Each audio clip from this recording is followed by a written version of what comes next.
Hamil 7 bulan. Tubuhnya terbakar dengan panas sekuat lava vulkanik, dan satu-satunya yang bisa menyelamatkannya adalah pria di depannya. Dia berpegangan erat pada kulit seperti marmer yang dingin, nalurinya untuk bertahan hidup akhirnya membuatnya menyerah semua. Rasa sakit disertai dengan kesenangan yang perlahan-lahan naik sedikit demi sedikit, seperti layar kembang api yang melintas di benaknya, membuatnya merasa seperti dia adalah satu-satunya perahu di lautan api. Bangkit, lalu tenggelam, sulit baginya untuk membebaskan dirinya sendiri. Hei, bangun, di sini dingin, jangan masuk angin. Tekanan di bahunya menyebabkan Ningsi bangun dengan tiba-tiba, tatapan bingungnya bertemu dengan mata perawat yang prihatin. Dalam sekejap, hati nuraninya yang bersalah membuat wajahnya memerah, dia berharap bisa merangkak ke dalam lubang ketika dia menghindari tatapan perawat karena malu. Sial, meskipun sudah lama sekali setelah satu malam mabuk itu, malam yang panas dengan Su Yan terus muncul dalam mimpinya dari waktu ke waktu. Berkat mabuk sampai pingsan, dia tidak memiliki banyak memori malam itu, kalau tidak dia tidak akan tahu bagaimana menghadapi Yang Gege. Perawat melihat bahwa dia akhirnya terbangun, dan menyerahkan kertas-kertas di tangannya kepadanya. Anda lupa untuk mengambil hasil kesehatan kehamilan Anda, Dokter Zhang ingin Anda datang lagi minggu depan. Ningsi menerima laporan itu, tersenyum manis, dan dengan hati-hati meletakkan kertas-kertas itu di dompetnya sendiri. Su Yan masih belajar di luar negeri, dia akan kembali malam ini. Memikirkan pertemuan malam ini, Ningsi tanpa sadar tegang.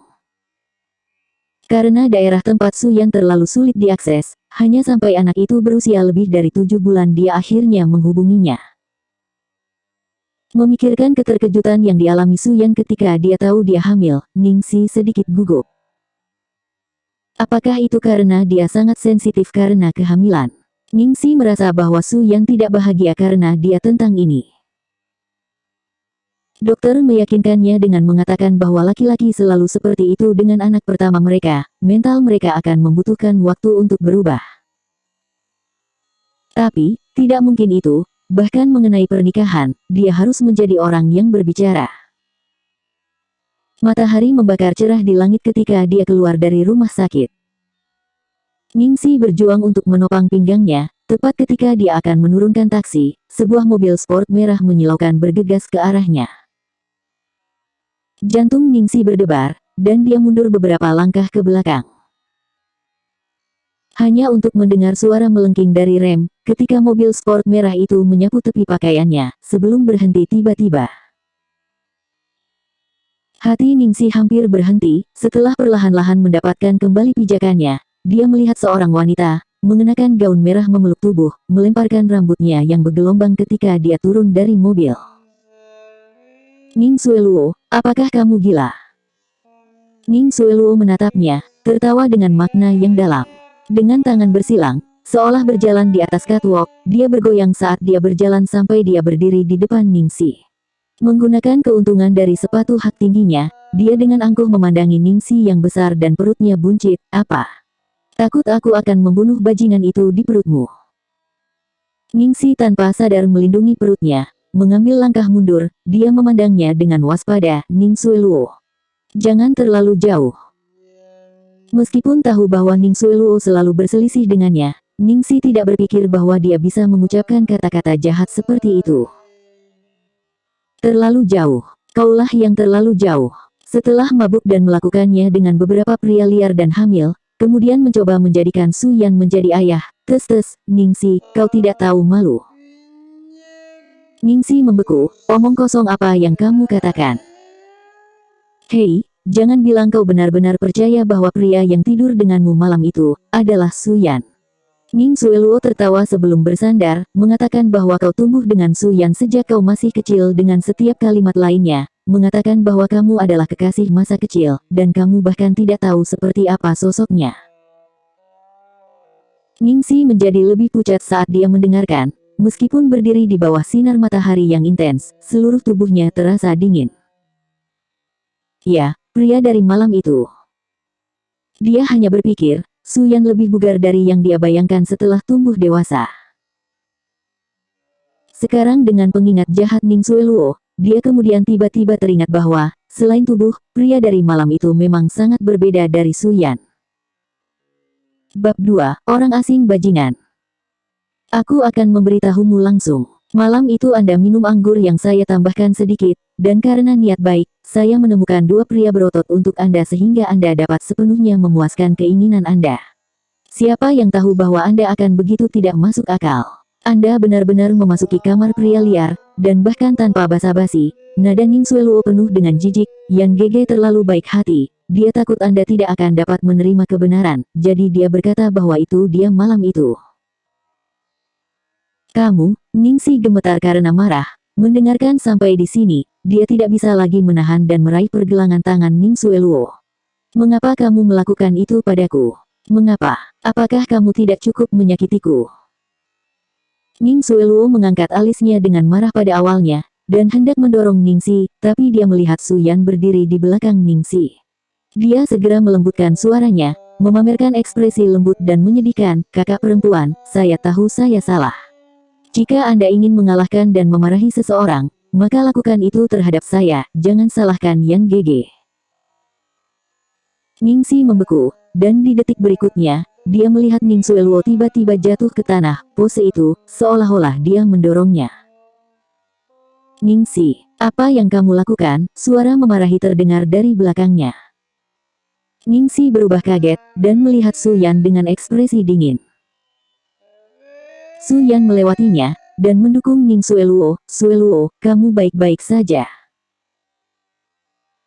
Ning Sueluo secara praktis menggantung seluruh tubuhnya pada Su Yan. Yan GG, aku tidak melakukannya dengan sengaja. Aku tahu aku yang salah, aku yang harus minta maaf kepada kakak karena menyebabkan semua ini.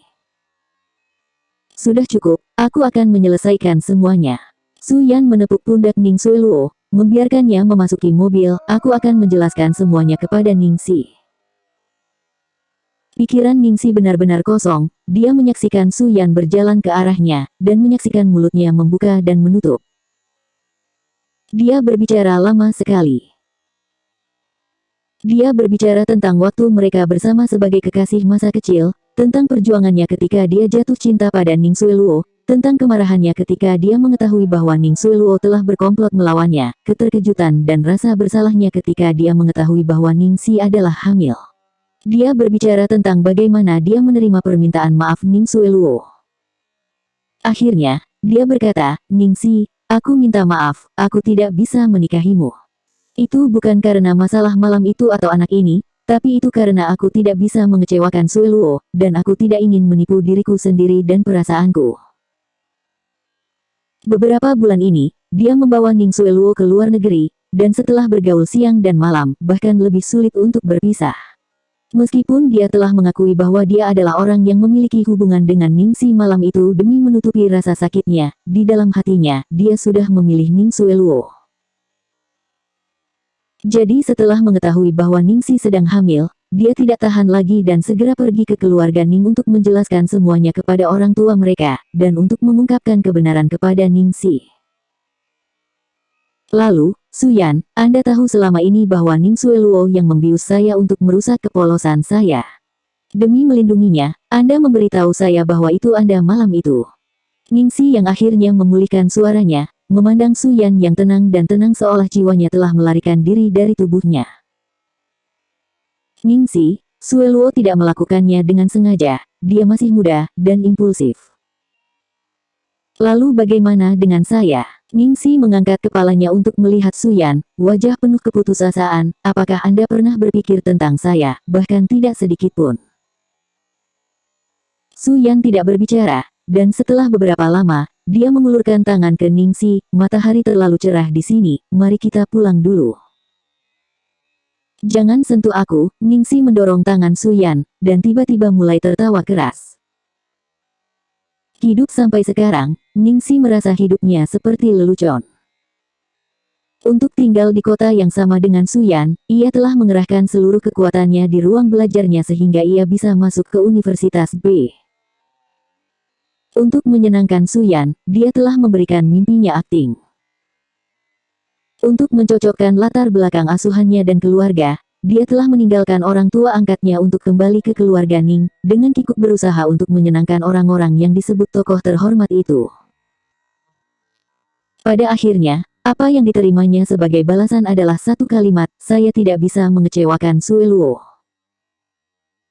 Ning Sueluo telah mencuri tidak hanya identitasnya dan orang tua kandungnya, tetapi sekarang, dia bahkan telah mencuri kekasihnya. Ning Sueluo masih muda, sehingga kesalahannya bisa dimaafkan. Lalu, siapa yang akan bertanggung jawab atas hidupnya? Dia bahkan tidak tahu siapa pria dari malam itu. Ningsi menutupi wajahnya, dengan tubuh gemetar, dia sudah dalam keputusasaan. Su Yan menyaksikan Ningsi berjalan menuju jalan tanpa pikir panjang, seolah-olah sedang kesurupan. Dia membuang rokok yang dipegangnya di antara jari-jarinya, dan hendak mengejarnya, tetapi ditahan oleh Ning Sueluo, yang memegang lengan bajunya dari belakang. Yan Gege, kemana Anda akan pergi? Dan dalam sekejap Su Yan ragu-ragu, suara keras terdengar. Ningsi, yang telah berjalan di persimpangan zebra, terlempar ke udara, mendarat dengan keras di tanah. Tolong, tolong, seorang wanita hamil dipukuli.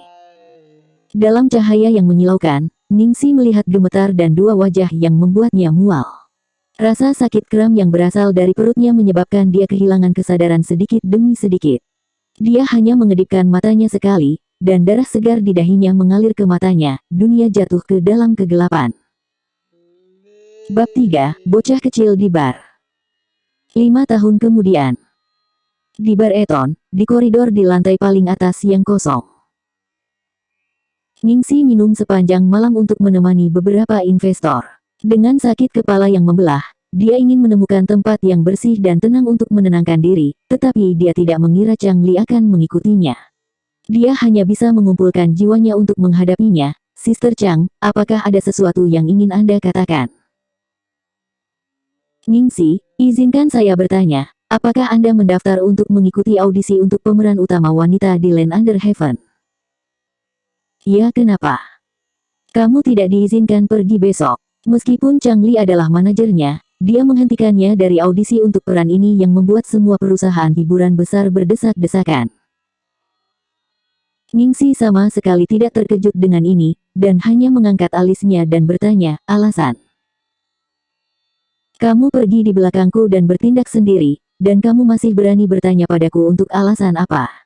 Tidakkah Anda tahu bahwa perusahaan telah mengatur agar Ning Sueluo ikut audisi? Ini sepertinya tidak bertentangan dengan pengaturan perusahaan. Ningsi tersenyum tipis padanya. Ning Sueluo membuatmu datang mencari saya. Jangan bilang dia takut aku, aktris kecil yang namanya bahkan tidak dikenal, akan merebut perannya. Kamu pikir kamu memiliki kemampuan untuk merebut peran Sueluo? Kamu masih berbicara dalam mimpimu. Biarkan saya memberitahu Anda, jangan sia-siakan usaha Anda. Keluarga Ning telah menginvestasikan 30 juta ke dalam film ini, Sueluo sudah duduk dengan aman dalam peran ini. Lalu mengapa kamu begitu cemas? Karena kamu adalah senimanku, kamu harus mendengarkan pengaturan saya. Kata Chang Li seolah-olah itu seharusnya. Jadi kakak Chang masih tahu bahwa aku seorang seniman di bawahmu. Ningsi, saya tidak punya waktu untuk bertengkar dengan Anda, karena Anda menolak untuk patuh, jangan salahkan saya karena terpaksa memaksa. Saat dia selesai berbicara, Ningsi merasakan pukulan kuat dari belakang. Terperangkap lengah, dia didorong ke gudang di sudut, dan teleponnya juga diambil. Dengan keras, pintu itu tertutup rapat. Langkah kaki di luar pintu perlahan melayang pergi. Mengetahui bahwa berteriak itu tidak berguna, Ningsi tetap diam. Bersandar di pintu, dia meluncur ke lantai dengan ekspresi acuh tak acuh. Ketika dia pertama kali memasuki perusahaan, Ning Sueluo masih bisa menahan diri, dan hanya membuat Chang Li mengatur beberapa peran penjahat paling banyak baginya. Namun, dia semakin berani dan mulai melangkah terlalu jauh. Dia bahkan bisa membuang taktik level rendah seperti itu. Jika dia gagal mendapatkan peran kali ini, maka dia harus menemukan cara untuk meninggalkan Starlight Entertainment. Di tengah pikirannya yang berantakan, sebuah suara kecil melintas di telinganya. Apakah ada tikus? Ningsi mengikuti arah suara dan melihat ke atas dan tertegun. Dia melihat seorang anak kecil di belakang setumpuk kotak. Pria kecil itu tampaknya berumur sekitar 4 atau 5 tahun, dia tampak seperti potongan batu giok yang diukir halus, putih, lembut, seperti roti kecil. Dia saat ini menggigil dan bersembunyi di sudut, matanya yang gelap dipenuhi dengan tindakan pencegahan dan kewaspadaan. Kenapa ada anak di gudang bar? Seharusnya tidak ada pelanggan yang begitu gila untuk membawa anak mereka ke bar, kan? Hei, roti kecil, siapa kamu? Bagaimana Anda bisa masuk ke dalam sini? Apakah kamu menyelinap masuk? Apakah kamu juga dikurung di sini oleh seseorang? Apakah kamu makan permen? Setelah menanyainya setengah hari, anak itu tetap diam, tetapi mulai gemetar lebih, seolah-olah dia adalah binatang kecil yang ketakutan. Apakah kamu makan permen? Setelah menanyainya setengah hari, anak itu tetap diam, tetapi mulai gemetar lebih, seolah-olah dia adalah binatang kecil yang ketakutan. Akhirnya, Ningsi tidak repot-repot terus berbicara, itu tidak ada hubungannya dengan dia. Keduanya, dewasa dan anak-anak, masing-masing dengan damai menempati sudut. Pada saat ini, bola lampu di atas mereka menyala terang, lalu pergi. Dalam kegelapan, Ningsi samar-samar mendengar suara gemeletup. Setelah mendengarkan dengan cermat sebentar, dia menyadari bahwa itu mirip dengan suara gigi yang berceloteh. Ningsi tertawa terlepas dari dirinya sendiri, dan berbalik ke arah roti kecil itu untuk berkata, takut gelap. Suara celoteh berhenti sejenak, sebelum menambah volume. Oh, bagaimana dia begitu pengecut. Ningsi menepuk pantatnya dan berdiri, lalu berjalan ke arah si kecil. Selanjutnya bab 4, menyimpan Little Bun.